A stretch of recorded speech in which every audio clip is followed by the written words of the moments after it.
Au sommaire de ce 18 mars, la solidarité qui continue de s'organiser face au conflit en Ukraine. Parmi les initiatives, celle des Pizzaiolos de France qui ont lancé un appel national pour soutenir les Ukrainiens. Au Chénéro-Cancourt, 8 commerçants ont répondu présents. Ils proposeront des repas à petit prix. L'intégralité des recettes servira à acheter des denrées alimentaires.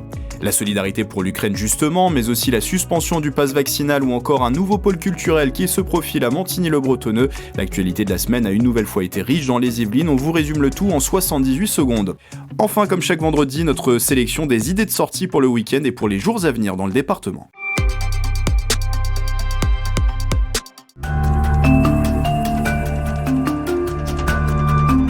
Tout est parti de Laurent Raimondo, qui est le président de l'association des Pizzaiolos, qui a proposé, il nous envoie un message groupé, il nous dit bon, on pourrait peut-être faire quelque chose pour les Ukrainiens.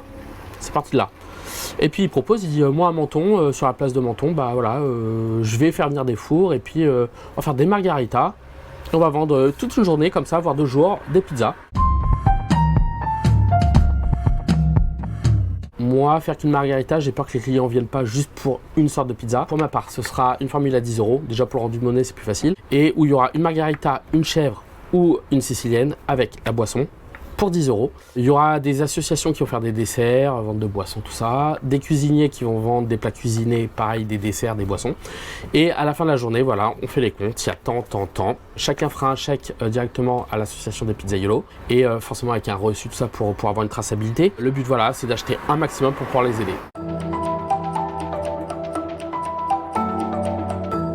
Ça va se trouver sur l'avenue du Tard, donc l'avenue où on fait tous les événements du Chênay, à savoir les chênes verts, la brocante, enfin tous les événements se passent ici, pour des raisons logistiques et puis d'habitude depuis des années. Et ça va se passer donc dimanche qui arrive là, le 20 mars, de 11h à 19h.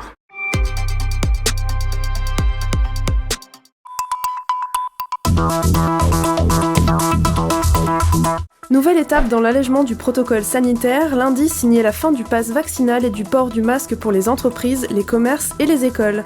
Seules exceptions, les transports et les établissements de santé. Le pôle culturel de Montigny-le-Bretonneux a pris place au centre Aznavour depuis lundi. Il comprendra notamment un auditorium de 150 places et un studio d'enregistrement. Inauguration prévue les 26 et 27 mars prochains.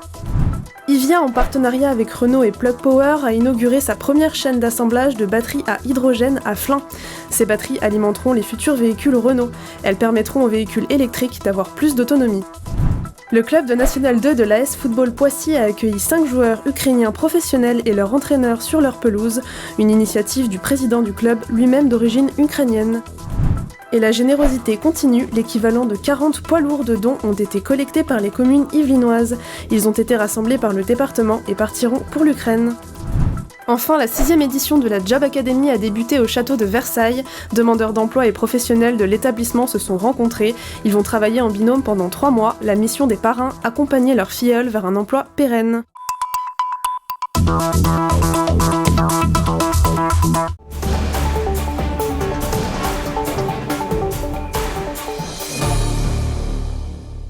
Dans son projet électoral, Valérie Pécresse souhaite abaisser la majorité pénale des mineurs à 16 ans pour tenir compte de l'évolution de la criminalité, ce qui aurait pour conséquence la comparution du délinquant devant une juridiction pénale de droit commun, la suppression de l'excuse de minorité et l'atténuation de sa responsabilité. Toutefois, en droit, cette proposition serait compliquée à mettre en œuvre. Premier obstacle, le droit international. En effet, la France a ratifié la Convention internationale de 1989 sur les droits de l'enfant, qui précise qu'un enfant est tout être humain de moins de 18 ans et qui par conséquent ne peut pas être traité pénalement comme un adulte. Elle a également ratifié en 2007 la Convention européenne sur l'exercice des droits des enfants, qui s'applique aux moins de 18 ans. Donc, pour s'extraire de l'application de ces conventions, la France devrait adopter une loi abaissant l'âge de la majorité civile en France. Toutefois, il n'est pas certain que la législation française soit conforme aux obligations internationales. Second obstacle, la reconnaissance en 2002 par le Conseil constitutionnel du principe de valeur constitutionnelle d'atténuation de la responsabilité des mineurs en fonction de leur âge, une façon en réalité très explicite de dire qu'un mineur ne peut pas être jugé pénalement comme un majeur. En outre, le Conseil impose également la spécialisation des juridictions pour les mineurs. Alors on le constate, une telle réforme de la législation pénale française serait potentiellement contraire non seulement au bloc de constitutionnalité, mais aussi serait probablement non conforme aux conventions internationales. Par ailleurs, L'application de cette proposition serait délicate et poserait d'autres questions supplémentaires, comme le droit de vote, le mariage ou la capacité financière. Et puis surtout, le Code de la justice pénale des mineurs prévoit déjà la possibilité de lever l'excuse de minorité et la comparution devant une juridiction spécialisée pour les mineurs de 16 ans, selon la gravité du délit ou du crime. Donc le juge peut déjà appliquer les sanctions pénales prévues par les majeurs aux mineurs de 16 à 18 ans. Au final, une proposition peu innovante et source de complexité.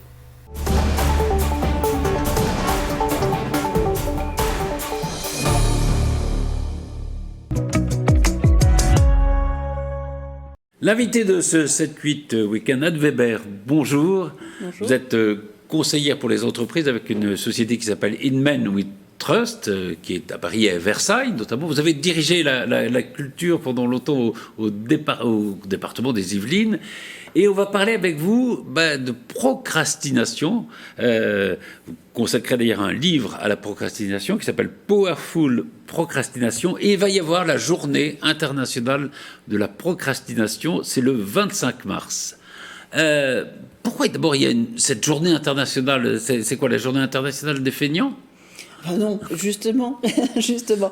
Trop souvent, en fait, on considère que la procrastination est un vilain défaut qu'il faut combattre.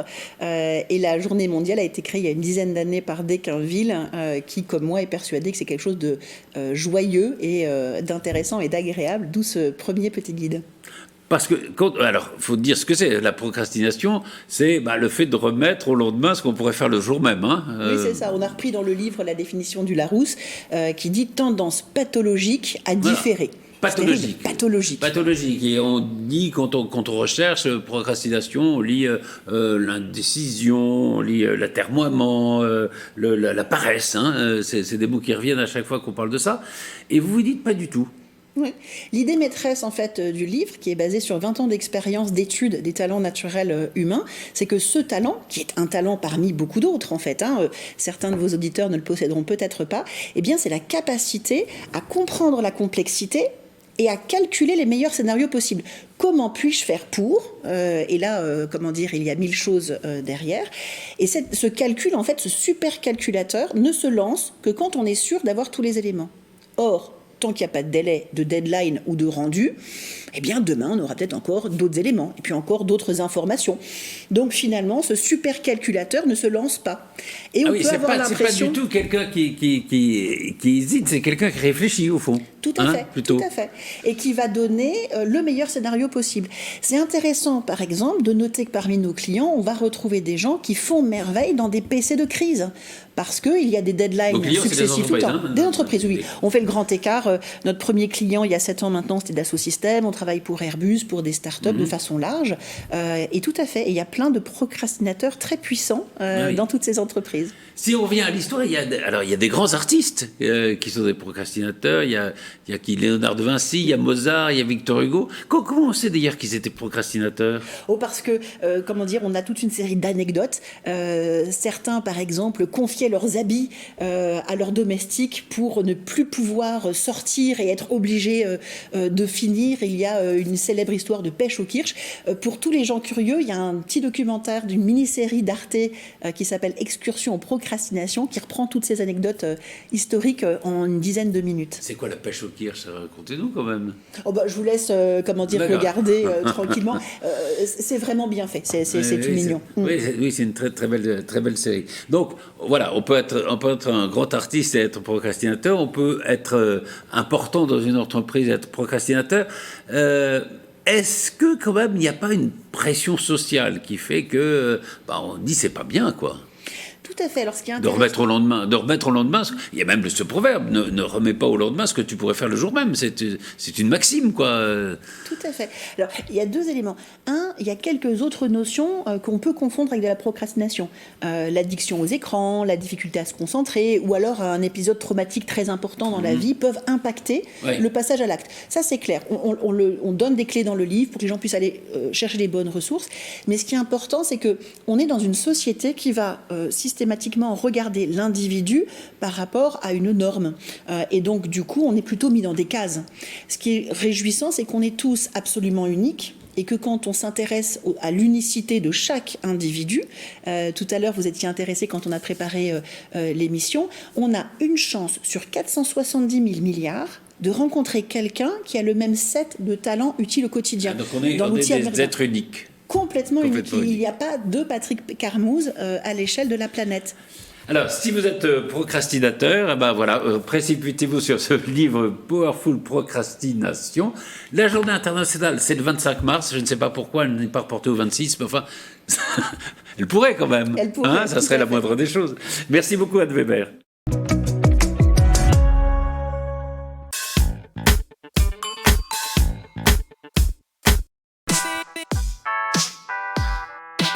Vendredi soir, nous allons recevoir plusieurs groupes sur la place Philippe Prévost, ainsi qu'un ensemble de brasseurs. Donc c'est des brasseries locales qui vont se déplacer, je tiens à les remercier. Ces artisans vont offrir un ensemble de saveurs, de dégustations pour nos papilles. La fête de base, c'est la Saint-Patrick le vendredi soir. Et au vu des différents événements qui ont eu lieu, on a décidé d'orienter cette fête de manière solidaire et ainsi permettre de récolter des dons, collecter des affaires, des objets, du matériel médical à destination de l'Ukraine. On a aussi le week-end, le samedi-dimanche, le salon du vin et de la gourmandise. Donc là, vous pourrez trouver un ensemble de stands pour justement apprécier beaucoup de choses et de saveurs. Il y aura bien entendu une urne toujours à destination de l'Ukraine. C'est une place qui permet de fédérer un ensemble de personnes, d'activités aussi. Et surtout, Philippe Prévost, c'était le président des Comédiens de la Tour. C'est une association qui œuvre depuis des dizaines d'années sur Triel et qui organise des spectacles de théâtre de manière régulière. Donc c'était parfaitement adapté finalement d'avoir un espace, une place culturelle avec une personne qui a dédié toute sa vie à la culture.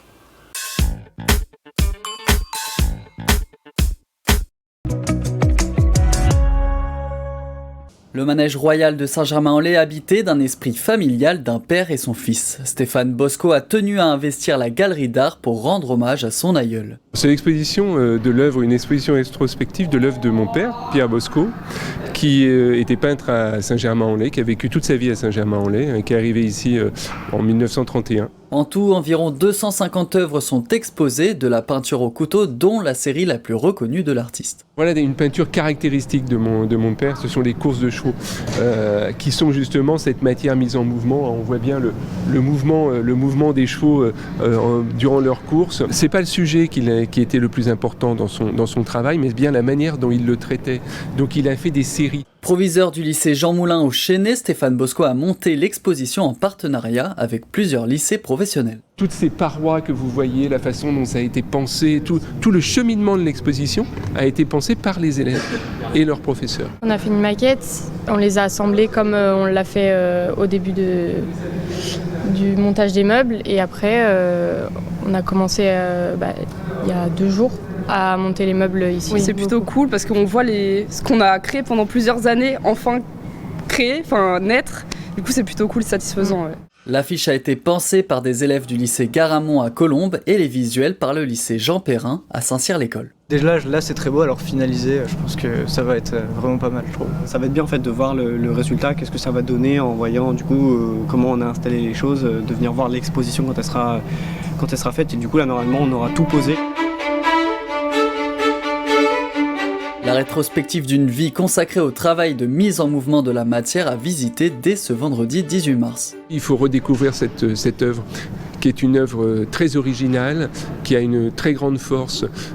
Hier, j'avais 2 artistes avec moi qui ne connaissaient pas le travail de mon père, qui sont 2 jeunes artistes assez connus dans le milieu parisien. Et quand ils ont découvert cette œuvre, ils ont été enthousiastes. L'exposition est en accès libre jusqu'au 27 mars, tous les jours de 13h à 19h.